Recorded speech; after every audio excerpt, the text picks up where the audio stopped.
ആരാണ് ദിവ്യാംഗൻ? സ്വന്തം കാലിൽ നിൽക്കാൻ കഴിയുന്ന ഒരാൾ. അവരുടെ കാഴ്ചപ്പാട് ഈ ലോകമാകെ കാണുന്നു. അവരുടെ പ്രയാണം ആർക്കും തടയാനാകില്ല. അവരുടെ കുതിപ്പിനെ ആർക്കും നിയന്ത്രിക്കാനാകില്ല. അതെ, ദിവ്യാംഗനെ ഇനിയാരും വികലാംഗൻ എന്ന് വിളിക്കില്ല. ഇവർക്കായാണ് പ്രധാനമന്ത്രി നരേന്ദ്രമോദി രാജ്യത്തെ ഏവർക്കും പ്രാപ്യമാക്കുന്നത്. അതിനാൽ ഞങ്ങളും വികസിത ഭാരതം കെട്ടിപ്പടുക്കുന്നതിൽ പങ്കാളികളാകുന്നു.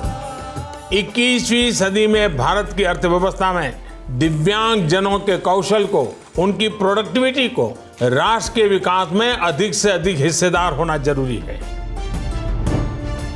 സുഗമ്യ ഭാരത് അഭിയാന്റെ 9 വർഷം. ഉൾച്ചേർക്കൽ, ആദരം, ശാക്തീകരണം.